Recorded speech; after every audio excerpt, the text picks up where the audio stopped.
GIT की smart class में आप सबका स्वागत है। और अकाउंटिंग इस क्लास में आज हम कंपनी को अल्टर करके भी चेक कर लेंगे। कल ही मैंने बता दिया था अल्टर करना ना, तो कंपनी बनाना, सबकी कंपनी बन भी गई थी और हम बताए थे आपको कि उसको अल्टर करके क्या कर सकते हैं, किसी भी चीज को मॉडिफाई कर सकते हैं, उसमें चेंजिंग कर सकते हैं। तो दो चीजें दी हुई है, कंपनी का अल्टर है और एक ट्रांजेक्शन का भी। दोनों अल्टर आपका अवेलेबल है और जिसमें आपको काम करना आप कर सकते हैं। और किसी भी पार्टिकुलर ट्रांजेक्शन को अगर मॉडिफाई करना है, ट्रांजेक्शन को अगर मॉडिफाई करना है, तो आप उसकी शॉर्टकट की होती है कंट्रोल प्लस इंटर। लिखिए इस बात को कि किसी ट्रांजेक्शन को अगर मॉडिफाई करना है तो उसकी शॉर्टकट की होती है कंट्रोल प्लस इंटर। और वही बीजी में अल्ट एम होता है, हाँ, और टैली में कंट्रोल प्लस इंटर होता है।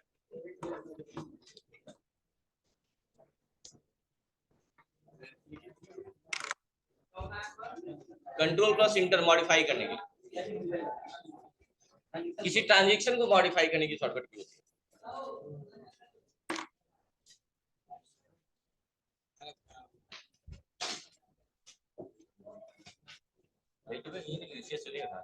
दरवाजा खोल दो यार, झूठे एसी ही नहीं, लाइट ही नहीं है, तुम लोग बंद करके एकदम रखे हो कोवर में। चलिए ठीक है, ध्यान दीजिए। Control plus enter. कहाँ घूम रहा है उधर, सूरज पे कम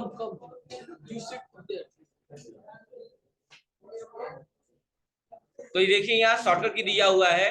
आप कंपनी को भी अल्टर कर सकते हैं। कल ही क्लास में मैंने बता दिया था आपको अल्टर करना, कैसे अल्टर करते हैं, है ना। रजिस्ट्रेशन टाइप, जीएसटीआईएन नंबर, सारी चीजें हुई। क्यों आशीष खड़े रहा बाबू, जीएसटीआईएन का फुल फॉर्म बता दीजिए, जीएसटी आईएन का पूरा नाम बता दीजिए।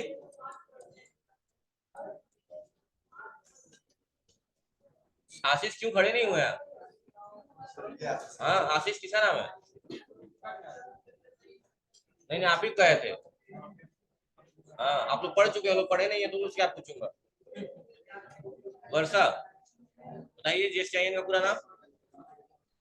पढ़ चुके हैं आप लोग ना जीएसटी? अरे जीएसटी नहीं पढ़ती हो? टैली पढ़ी हो ना? हाँ तभी भी कह रहे थे नहीं टैली नहीं पढ़ना है। रजिस्ट्रेशन नंबर, बैठ जाइए। हाँ याद रखिएगा, आईएन का मतलब क्या होता है? Identification number. आपका बगल क्लास में है, बगल क्लास में आइडेंटिफिकेशन नंबर हो गया ना। Goods and service tax, GST का पूरा नाम जानते हैं आप लोग। और आईएन का मतलब है आइडेंटिफिकेशन नंबर। अच्छा, भारत का कौन सा पहला राज्य ऐसा था जहां जीएसटी लागू हुआ था? असम था। ठीक है, बहुत अच्छी बात। अब देखिए, तो कंपनी बन गई हमारी, डिटेल हमने प्रोवाइड कर लिया है। अब हम बात पढ़ेंगे मास्टर्स के बारे में। किसके बारे में? मास्टर के बारे में। कह रहे मास्टर अकाउंटिंग डाटा के कंटेनर होते हैं। कंटेनर का मतलब बॉक्स होते हैं जहां चीजों को स्टोर करते हैं। कह रहा है ऐसे अकाउंट्स के हेड होते हैं जिन्हें एक बार तो क्रिएट करते हैं और उनका यूज बार बार करते हैं। मतलब एक बार अगर हम किसी पार्टी का नाम बना दिया, किसी पार्टिकुलर चीज का लेजर बना दिया, तो एक बार बनने के बाद हम बार बार उसका यूज कर सकते हैं। ये नहीं कि कई बार दिया, 4 बार बनाएंगे, नहीं, एक ही बार बनाएंगे और यूज कई बार करेंगे। अगर दोबारा बनाने की कोशिश करेंगे तो एक मैसेज आएगा, एरर मैसेज, कि sorry this name be already exist, यानी यह नाम पहले से ही मौजूद है। यानी कोई भी लेजर एक बार बनेगा और उसका यूज अगेन एंड अगेन जितनी बार करना है करते रहिए। उसमें क्या क्या है? Accounting master, inventory master, payroll master, statutory master. उसमें सबसे पहले हम पढ़ेंगे अकाउंटिंग मास्टर के बारे में। क्या पढ़ेंगे? अकाउंटिंग मास्टर के बारे में। कह रहा है इसके अंतर्गत accounts, group, ledger, voucher type को रखा गया। देख सकते हैं अकाउंटिंग मास्टर के अंतर्गत group, ledger, currency, voucher type को रखा गया है। ग्रुप क्या होते हैं? Group are the collection of ledger. Group क्या होते हैं? लेजरों का एक कलेक्शन होता है। क्या होता है? लेजरों का एक कलेक्शन होता है जिसका सेम नेचर होता है, अर्थात एक जैसे नेचर वाले लेजर का समूह अकाउंट्स का ग्रुप कहलाता है। जैसे सभी कस्टमर के लेजर सन्ड्री डेब्टर होंगे या सन्ड्री क्रेडिटर होंगे। अच्छा, ये सन्ड्री डेब्टर और सन्ड्री क्रेडिटर क्या हुआ? सन्ड्री डेब्टर या सन्ड्री क्रेडिटर क्या है? एक ग्रुप है। ये क्या है? एक ग्रुप है। और मैं बोलूं राकेश ट्रेडर, ये क्या है? ये लेजर है। राकेश ट्रेडर क्या है? लेजर है। और सन्ड्री डेब्टर, सन्ड्री क्रेडिटर क्या है? ग्रुप है, सॉरी क्रेडिटर, ग्रुप है। अच्छा, राकेश का अंडर ग्रुप संडे डेबिटर होगा कि संडे क्रेडिटर होगा, तो नहीं बता सकते हैं। जब तक स्टेटमेंट नहीं आएगा कि हमारा सप्लायर है कि कस्टमर है, तब तक हम जस्टिफाई नहीं कर सकते हैं कि उसका अंडर ग्रुप क्या होगा। हाँ, ये बात पता है कि राकेश का अंडर ग्रुप यही दोनों होगा, ये तो कंफर्म है ना। बाकी कब क्लियर होगा, जब स्टेटमेंट आपके सामने आएगा कि आपका सप्लायर है कि कस्टमर है। बात क्लियर है। चलिए, उसके बाद से कुछ ग्रुप के नाम नीचे दिए हुए हैं, आप देख सकते हैं। ये सारे ग्रुप प्राइमरी और सब ग्रुप के अंतर्गत आते हैं। इनका यूज बार बार करते हैं, जैसे capital account, current assets, current liabilities, fix assets, investment, loan. Loan एक लाइबिलिटी होता है, लाइबिलिटी होता है ना लोन। संजीव बताओ बाबू, आप ही खड़े जाओ। लाइबिलिटी का नेचर कैसा होता है, लाइबिलिटी का नेचर कैसा होता है? नेचर दो ही होते हैं, एक क्रेडिट और दूसरा डेबिट। तो लाइबिलिटी का नेचर क्या होता है बताइए? लाइबिलिटी का नेचर क्या होता है बच्चों? क्रेडिट होता है। क्या होता है? बैठे, क्रेडिट होता है। ठीक है, याद रखे रहिएगा। लाइबिलिटी का नेचर क्या होता है? क्रेडिट। एसेट्स का नेचर क्या होता है? डेबिट होता है। और कैपिटल का नेचर क्या होता है? क्रेडिट होता है। याद रखिएगा, जिनको नहीं पता लिख लीजिएगा। लाइबिलिटी का नेचर क्रेडिट होता है, एसेट्स का नेचर डेबिट होता है, और कैपिटल का नेचर क्या होता है? रख लीजिए, दिमाग में रख लीजिए, एक भूलिएगा ही मत। लाइबिलिटी का नेचर क्रेडिट, कैपिटल का नेचर क्रेडिट, और एसेट्स का नेचर डेबिट। अच्छा, लाइबिलिटी क्या होता है? लाइबिलिटी को हिंदी में बोलते हैं दायित्व। अगर हमने किसी से पैसा लिया है तो हमारा दायित्व बनता है कि हम उसको वापस करें। अगर हमने कोई किसी से सामान लिया है तो हमारा दायित्व बनता है उसको वापस करें। और दायित्व आप जाने समझ गए ना, जो चीजें, जैसे मान लो हमने सैलरी एडवांस ले लिया, तो हमारे लिए क्या हुआ? दायित्व हुआ। कि अब हमारा दायित्व बनता है कि या तो हम सर के अंडर में और कुछ दिन काम करेंगे, या फिर उनका पैसा वापस कर दें। यही हमारा क्या है? दायित्व है। जैसे शादियों विवाह में लड़कियां घर की जाके आसपास की बेलनचों की मांग लाती हैं, मांग लाती हैं, तो अगले दिन का दायित्व बनता है कि वही ले कि उनको वापस भी करे पहचान पहचान के। तो ये दायित्व है। मतलब सीधी सी बात ये कहना चाहता हूँ कि अगर आपने किसी से कोई चीज लिया है तो आपका दायित्व बनता है कि आप उसको वापस भी करें।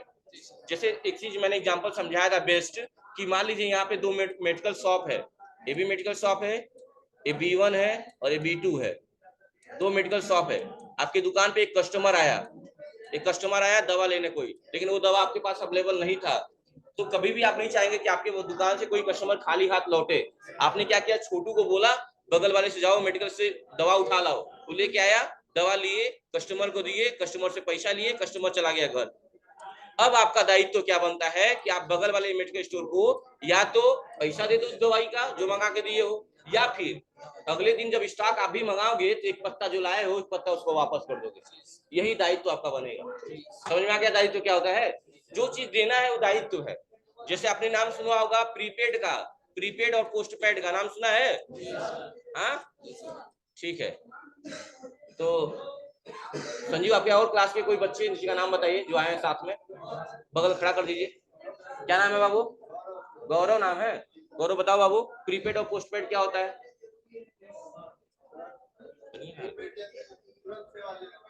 हाँ,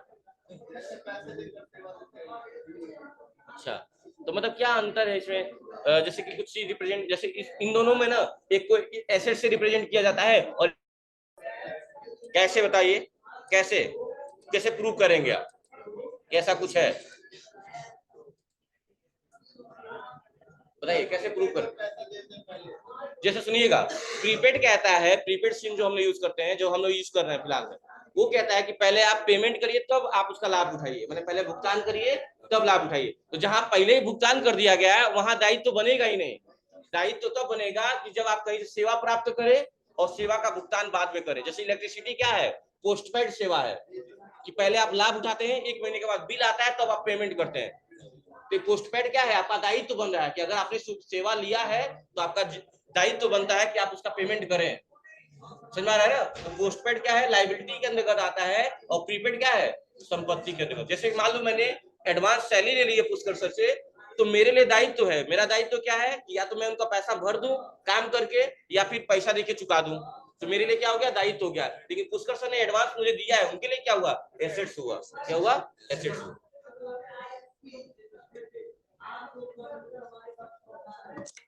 समझ में आ गई बात? ठीक है, हाँ बैठ जाए बिल्कुल। ऐसी सारी चीजें दी हुई हैं। आप ग्रुप का नाम एक बार देख लेंगे, सिक्योर्ड अनसिक्योर्ड लोन। सिक्योर का मतलब होता है जहां सिक्योरिटी वाली बात हो। सुनिए मेरी बात, जहां पैसा ले रहे हैं वहां एक सिक्योरिटी वाली बात आ रही है तो सिक्योर्ड लोन। लेकिन अगर आपने भाई से, चाचा से, भैया से, किसी और से पैसा ले रहे हैं, वो अनसिक्योर्ड में आ जाता है। जैसे मैं अपने चाचा के लड़के से पैसा ले लिया, कौन सा लोन है? अनसिक्योर्ड। समझ में आ रही बात ना? ऐसे दिया हुआ है। बैंक ओडी क्या है? देखिए, जो भी हमारा खाता है इस टाइम में, उसका अंडर ग्रुप होता है बैंक अकाउंट। क्या होता है? Bank account. लेकिन अगर कोई कर्जा वाला खाता है, जैसे लिखा हुआ है एसबीआई ओडी अकाउंट लिखा हुआ है, तो ये कर्जा वाला, ओडी का मतलब ओवरड्राफ्ट, मतलब ये कर्ज वाला खाता है, कर्ज है, तो इसका अंडर ग्रुप क्या होता है? Bank OD. क्या होता है? Bank OD account. जो भी कर्जा वाला खाता होगा उसका अंडर ग्रुप क्या होता है? बैंक ओडी होता है। अच्छा, इसका नेचर क्या होता है? तो बैंक ओडी का नेचर होता है क्रेडिट। अब बैंक अकाउंट का नेचर क्या होता है? डेबिट। क्यों? क्योंकि बैंक अकाउंट एसेट्स के अंतर्गत आता है और एक कर्जा है, इसलिए लायबिलिटी के अंतर्गत आता है। समझ में आ गई बात की नहीं? ये बात समझ में आई कि नहीं आई? जो आपका नॉर्मल अकाउंट है वो एसेट्स के भीतर आता है, इसीलिए उसका नेचर डेबिट रखते हैं। और जो हम कर्ज वाला खाता ले रहे हैं उसका नेचर क्रेडिट होता है, क्योंकि वो लायबिलिटी के भीतर आता है। क्योंकि कर्ज लिए हैं तो आपका दायित्व तो बनता है कि चुकाएंगे ना। अगर मान लो मैं किसी से लोन लिया हूँ तो मेरा दायित्व तो क्या बनेगा? मैं उसका चुकाऊं, अभी नहीं भाग जाऊं, नहीं चुकाऊं, यही हमारा दायित्व है। ठीक है, ये बात यहाँ दिया गया है। कोई दिक्कत है यहाँ तक? चलिए,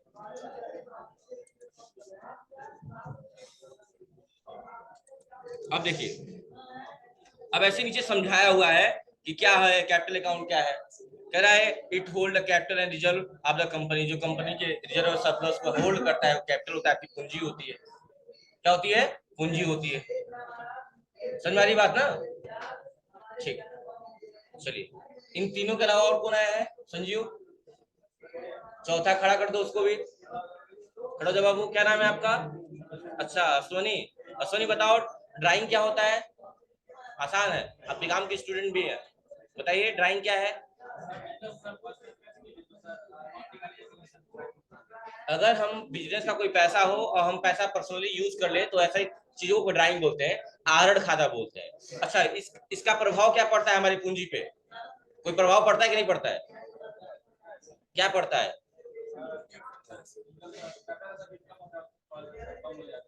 इनको कैपिटल